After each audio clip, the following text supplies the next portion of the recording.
Indicted on fraud, breach of trust, and bribery charges. More from ABC's Tom Rivers at the Foreign Desk. Israel's Attorney General has formally charged Netanyahu in a series of corruption cases, throwing the country's paralyzed political system into further disarray.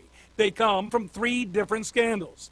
It's the first time a sitting Israeli prime minister has been charged with a crime. Israel appears headed for its 3rd election in a year, as Netanyahu and rival Benny Gantz failed to form a unified government. Apple is facing a deadline and customers could end up paying the price. Without a new trade deal with China, the computer giant could be hit with new tariffs of up to 10% as early as December, all on the products it makes in China. ABC's chief business correspondent Rebecca Jarvis asked Apple CEO Tim Cook if he will pull business out of China because of the uncertainties. I don't envision Apple pulling out of markets. I mean, that doesn't seem to serve anybody, particularly the users that are there that are counting on us. After 16 months of negotiations, there is still no trade deal with China. This is ABC News. Do you want shoes made from nature's original luxury superfiber? Then you need new Skechers Wash-A-Wool shoes, made from premium quality wool. To start, wool wicks away moisture to help keep you dry and comfortable. It's also super flexible and highly breathable. And not only do they keep you cool and comfortable in the summer, but Skechers Wash-A-Wool shoes also regulate temperature to keep you warm and toasty in the winter. Plus, they're even washable. Discover the wonders of wool with Skechers Wash-A-Wool shoes at a Skechers store near you at Skechers.com or wherever stylish shoes are sold. Ordering online? Just click and your purchase appears at your doorstep. But the vehicles that move your order, trucks, jets, and ships, create a lot of greenhouse gas emissions. That's why ExxonMobil and Synthetic Genomics are developing algae biofuels that can reduce emissions from all those trucks, jets, and ships by half. The upshot? A future where your deliveries are just as convenient and greener. Learn more at energyfactor.com. The opinions expressed on the following sponsored program are strictly those of the host, guests, and callers, and not necessarily those of this station, its staff, management, or sponsors. Welcome to the Ask the Experts show with local experts in the fields of legal, health, financial, and home improvement. Enjoy being educated in such topics as personal injury law, community association law, family law, bankruptcy law, along with health show topics like pain management, men's health, and dental implants. Now, sit back and enjoy today's Ask the Experts with host Steve-O. Hey, good afternoon. I got to tell you, we've got some major changes coming to the Ask the Expert show that start next month. We are going to be on Mondays and Thursdays from 6 to 7 p.m. every Monday, every Thursday, so you can drive home with us. And I got to tell you, I'm so excited about this. We have wanted that time. I mean, 5 to 6 is good, but we wanted 6 to 7 drive time. So make sure, starting December, I don't even know the dates, but it's the very first Monday and Thursday of the month. And today, listen, you asked us for 2 kind of shows, and we delivered. You wanted a real estate show, so we got one of the finest real estate attorneys in South Florida. And then you also asked us for a business attorney. We know we have a lot of business owners out there. We have a lot of people who are looking to going into business for the first time. Don't try to do this yourself. Trust me. So today on our show, we have, and she's going to be with us twice every month, and it's going to be on Thursdays. We've decided it will be that Thursday in the 6 to 7. It'll be, I think we're saying 6 o'clock, 6 to 6:30. Marla Weiner, attorney, Mrs. Weiner. Wiener. You know what? I see the I. It's Wiener. Yes, I know. Well, how does Wein? Probably the same way. You'd have to ask my parents why. Can you get them on? I mean, I can't get my... Wish I could. But I love your name, Marlon. Thank you. What a great name. So, you know, some people are tuning in for the first time, and we hope... What is your daughter's name? The one, my... What do you mean, which one? I have 3 of them. Okay. Jennifer, Lindsay, and Allie, and I think... Who's the one doing all the Allie. Allie is Allie. my marketing media specialist. And she lives up in New York. She lives up in New York. She's a realtor in New York, and she's been helping me with the email blasts. And I got to tell you, you have done such a great job for your mom. I mean, I saw today. Yes. I even got one. I went, wow, this is how to do it. So we're going to just let everybody know about your shows. Today is going to be your business show. Correct. And I'm so excited. Tell everybody, first of all, about your practice. Okay. As we spoke on the real estate law show, my practice is pretty much a 50-50 split between real estate law and business law. And I'm also a title and closing agent. On the business law side, I represent the small to mid-sized business in starting a business, buying or selling a business. So Home Depot, forget about it. She does not want your business. Exactly. I'm not for Home Depot. I'm probably for the person who buys things He's just such a nice guy, at though. Home Depot. The owner is such a nice guy. Yes. Helping people form entities, any kind of contract they need with a vendor, an employee, partnership agreements, relationships between owners of the company, leases for their properties, those sorts of matters. Do you ever get involved with the handbooks for new companies? I actually have, yes. I have helped companies put So together. much to know. Yes, employee handbooks, very important, again, depending on the size of your company, kind of business that you're in. What would you say to? There's always people opening up new businesses. Yes. All you got to do is watch Shark Tank. Yeah. But there's so many people that are sick and tired of working for somebody that want to start their own business. Shouldn't they come to someone like you with all your experience and sit down with you? Not just me. I always say to people who are contemplating opening a business or buying a business that they really need to assemble a team. They need a great business attorney, they need a good accountant, and they need an insurance agent. They really need a team to start out because we're all going to play a role in getting them ready to either launch or buy their business. Can you help them? Because, I mean, I'm seeing someone who's new to business. They don't know who to go to for insurance or an accounting, someone they can trust. Yes, I can always make recommendations. And again, this is also an area where they should look to, friends, families, business associates, also for referrals, interview. Certainly with insurance, I'm always going to recommend people get a number of quotes and what range of insurance they're going to need is going to depend on the type of business. Also, requirements of a landlord will dictate what kind of insurance they're going to need. But we're always going to want to get 2 to 3 quotes from an agent.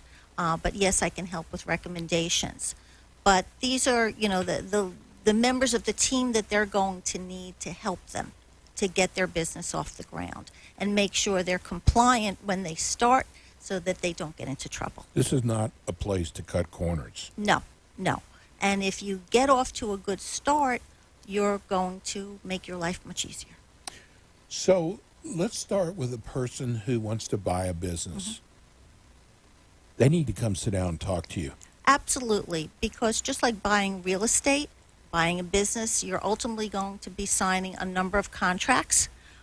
You're going to be spending money, probably a lot of money. Due diligence, I'm sure. Absolutely. Make sure these people don't have a stack of bills. Absolutely. So, like all purchases, there's going to be a process. And some businesses, in fact, many businesses are actually listed. There's a whole industry of listing businesses for sale. Where does someone go for that? There actually are business brokerages. Wow, okay. Quite a few of them in our areas that list businesses for sale. Sometimes people know a business owner that might be selling their business. It might not be a listed business. There's sometimes accountants are a good conduit too, who have clients who are looking to maybe retire, have an exit strategy, wealth managers. So the steps would be, come sit down with you. I'm looking to buy a business. Right. I've identified either, through a broker or some other fashion. And either somebody's presented them with a purchase agreement or they might be coming to me to draft the purchase agreement. Those are long, too, by the way. They can be. At some point, we're going to be developing a purchase agreement under which we're going to lay out the terms of the deal. What am I buying? What am I paying? How am I paying for it? and the what ifs. Again, you mentioned due diligence. What am I going to be looking at basically during that period, my kind of kick the tires period? What am I examining? Financial statements, equipment. You look at all this. I look at it and the accountant looks at it. looks at Some it. of it is a financial analysis, some of it things I'd be looking at, and contingencies. How do you know if the numbers they give you are really real? That's always a challenge. That is certainly where the accounting analysis comes in. We're going to be asking to look at a number of years of financial statements, bank statements, tax returns. Those are the core financial documents that any accountant is going to want to look at. You could That's a probably starting structure point. a much better deal for them too. Well, it's where we start. And sometimes through the due diligence analysis, the deal gets restructured. In fact, oftentimes, the price may get adjusted, the payment terms might get adjusted because we learn things about the company as we go through due diligence. Also, sometimes when we're in due diligence, the operations of the company may change. Revenue might have been X when we started our deal, Right. it might be Y by the time we're in due diligence. So, because a business is kind of a living being, it's not static. I have to ask you this. I wonder all the time. Do you ever get clients who want to buy a franchise? Yes, I do. You can't change the wording. It's in their agreements, can you? it's very difficult because part of the franchise is to be delivering something that can be repeated from franchise owner to franchise owner. And so if a franchisor individualizes for franchisees, you've kind of lost that. So their basic set of documents doesn't get tinkered with too much. There are certain terms that can be unique to a particular franchisee. Some geographic radius where you can operate in and where other franchisees cannot operate in. Very important for franchisees. You like restaurant franchises? It's not particularly what I like. It's But what you see businesses I see businesses go and up and come down. yes, and there are some franchisors in the restaurant space that are very, very successful, have tremendous track records, and they also require franchisees to have a very strong net worth to even be involved in their game. Example would be Five Guys or Panera's. Very, very strong operators. You've got to be a strong buyer to become one of their franchisees. Wow. But their reputation, kind of speaks I've for been themselves. thinking about doing a franchise and have the word chick in it somewhere. No one's ever done that before. And I just imagine lines of cars. That's the most Everybody successful. loves chicken. Wow, Chick-fil-A is just Yes, been amazing. Yeah. So now, my other question, and this is a personal question too, for someone who wants to start a franchise, first of all, they think their business is great. That's why they want to start franchising. That's not cheap to do, is it? It's not cheap. It's a complicated Must be a process. lot of work involved. Well, there's a lot of legal and financial work that goes into it. I don't particularly do that kind of work. I have very good colleagues that I refer to when somebody comes to me who wants to actually be Start a franchise. Yeah, be the franchisor. But critical to being a franchisor is you're required to make very important legal and financial disclosures.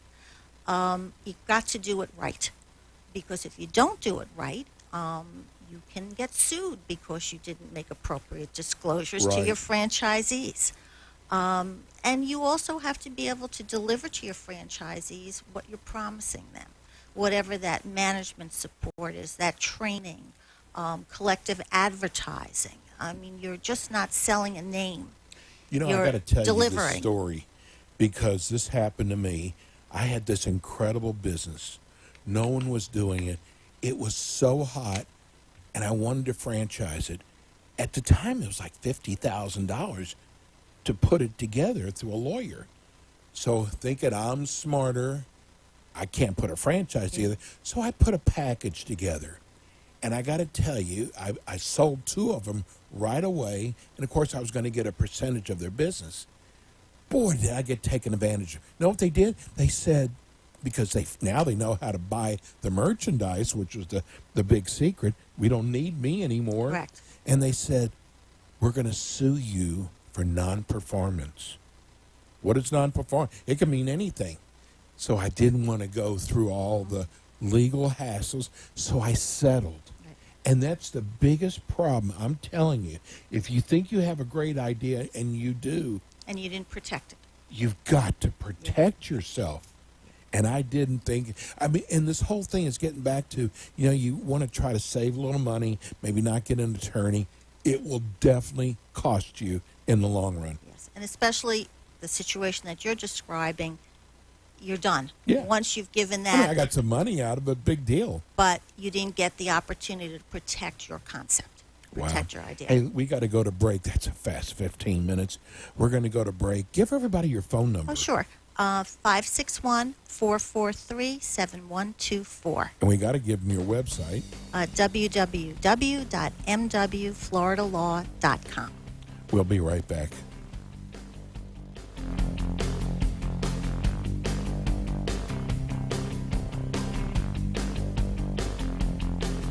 The law firm of Marlin J. Wiener, PA, is a small, focused South Florida law firm delivering high-quality legal services in a personal way. Her firm concentrates on real estate law, business transaction, and acting as a title and closing agent. Attorney Wiener combines over 30 years of solid real estate and business law expertise with understanding and compassion for her clients' needs. Attorney Marlin Wiener works with homeowners and local and foreign real estate investors who are buying and selling Florida real estate. She assists with deed transfers, residential and commercial sales and leases, title insurance, first-time home buying, and loan closings. Whether you are buying or selling residential or commercial real estate, you need sound legal advice. The law office of Marlin J. Wiener, PA, can help. To schedule a consultation, please call 561-443-7124. Know what I mean? I know. And we're back. We're with attorney Marlin Wiener. And she not only, we're talking business law today, but she also handles real estate. And the great thing about this show is you can always trust the people that are on this show. Trust is so important when you're hiring an attorney.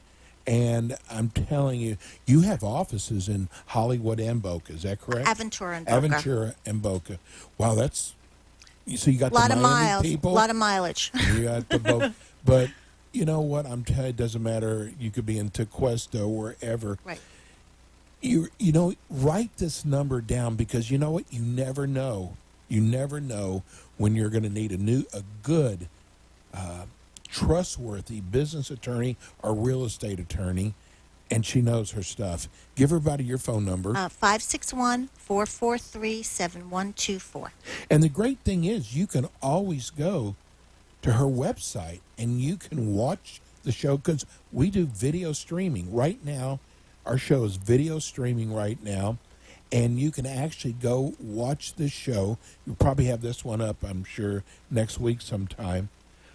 We're talking business today, and I've got so many questions that I'm thinking, because I consider myself a business person, but there's a lot of people out there thinking about opening their own business. How do you feel about entrepreneurs? The greatest. It's amazing. I feel I'm an entrepreneur. That's right, I'm a you small are. I'm a small That's business right. owner, so I feel that I relate very well to my clients who are small business owners, and that we're all kind of in it together. Yeah. So we share the same concerns, even though I'm their lawyer. So There's so much to know. yes.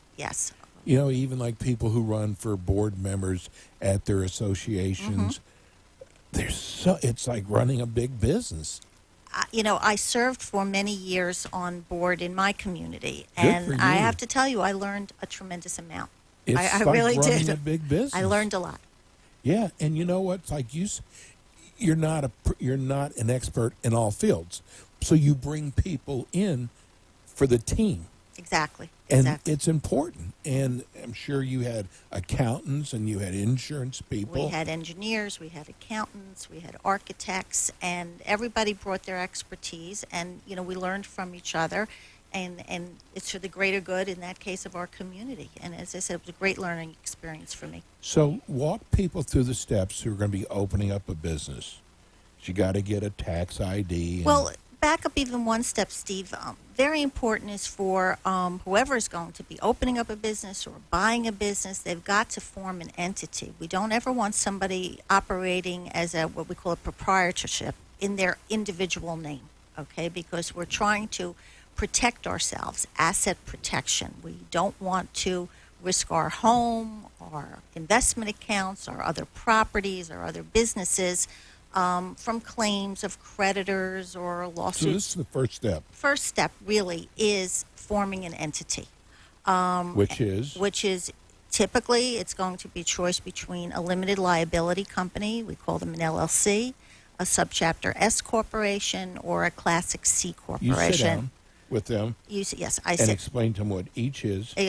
Explain to them which each is. I also say I want the input from their accountant to make the best choice for that particular client and their business, taking into account a number of factors.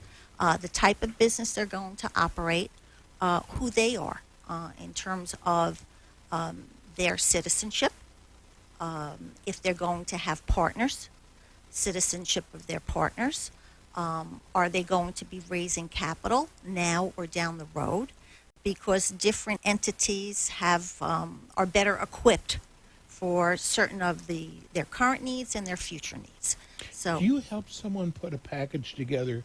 Because every night I watch Shark Tank. I learn more from that. It's real. You got people who know how to invest, what not to invest in.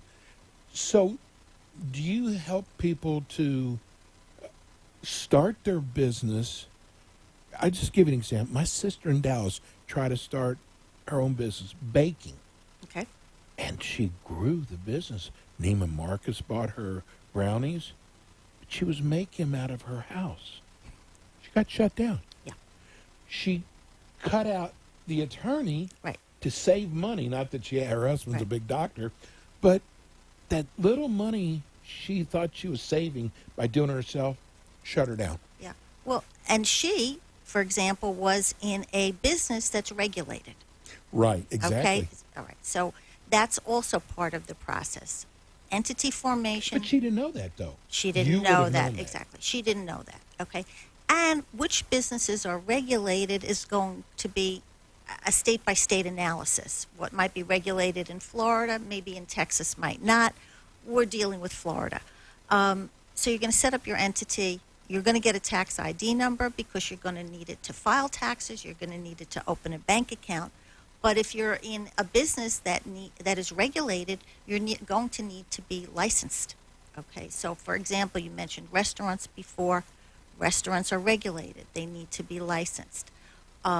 You can't operate the restaurant out of your backyard. Right. Okay.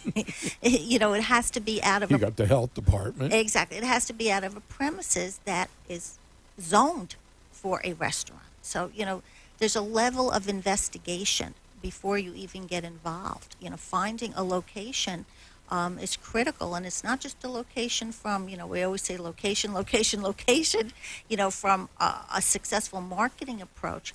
But you can't just put a restaurant on any particular You're right. corner, okay? It has There's to be a corner zoned. in Boca. It's Dixie and Glades. Mm-hmm. It has been so many restaurants. In fact, Dwayne Wade. I had know his name on it. exactly the And location. it's always a different barbecue place. I know. Do you think, because you've been doing this for a long, there's some places that I don't care what you put there. I It's know. not going to work. Sometimes it just doesn't. Yeah. And it's It's a busy street. It's a busy street, but sometimes you get a location and it just doesn't click. Yet I have seen locations also that have had a sad history. And one The day location. Yes. And one day the right operator gets in there and it does become great. You know, so, So it's not the look. There's someone could go in there. sometimes Look how they. many restaurants have been in that corner. I know, but I do. You know, there are some of those that I agree with you. It seems like there's a black cloud, but I do also know other locations that it was sad, and then one day, you know, the right one came in. What does someone say about its location? Well, I still think it matters. You know, it matters with a lot of businesses that, you know, what happens is if you're in the wrong spot, particularly in restaurant or retail, you can't advertise your way out of a bad location. And that's not legal advice. You know, that's unfortunately just reality. But it really does make sense. yeah, you know. Because I've always been in the retail business, and people say that's the hardest business going to. No, the restaurant business is the hardest business. It's really to go tough. into. And they have the highest failure rate in the first year. Very, very challenging. I mean, people are tremendously You know successful. Delray Atlantic Avenue? Yes. You can see all kind of restaurants. Mm-hmm. There's 87 restaurants in that area. Because, you know, they're off on these little streets. Yeah. Who would have thought 87 restaurants? But a friend of mine has a restaurant in Delray, 3rd and 3rd. That's the name of his restaurant.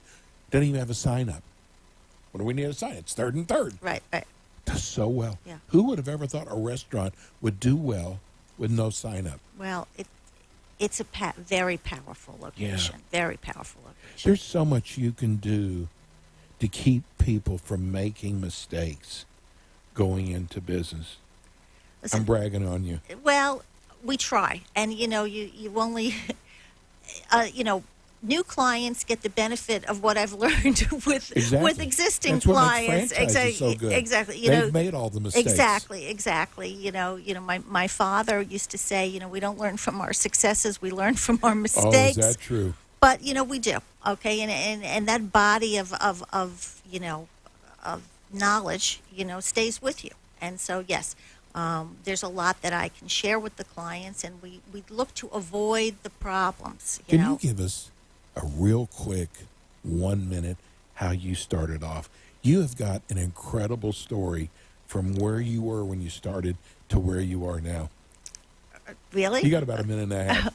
Okay, quickly, I went to law school in Philadelphia. I went to University of Pennsylvania Law School. I practiced law in Philadelphia for about 27 years and moved to Florida in 2005.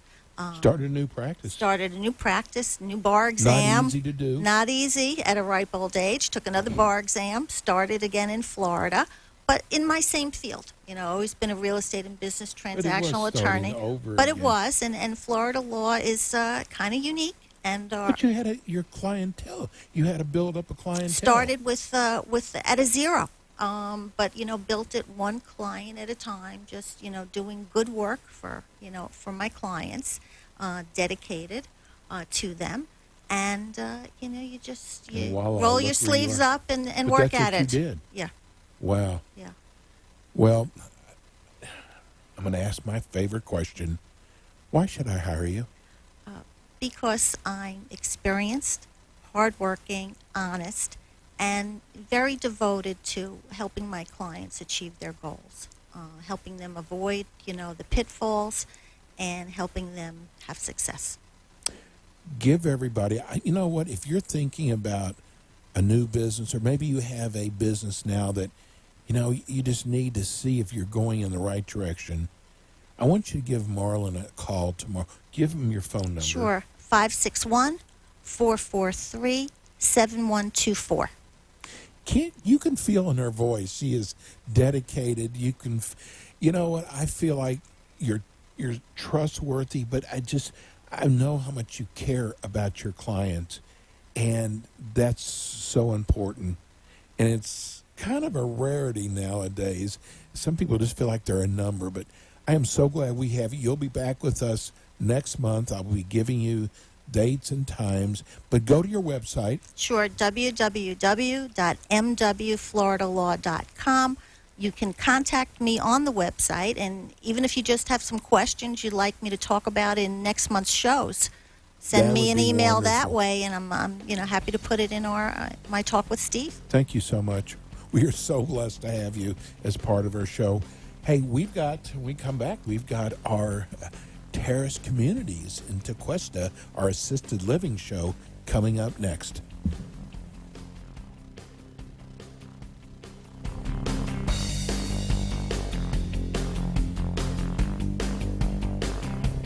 The law firm of Marlin J. Weiner, PA, is a small, focused South Florida law firm delivering high-quality legal services in a personal way. Her firm concentrates on real estate law, business transaction, and acting as a title and closing agent.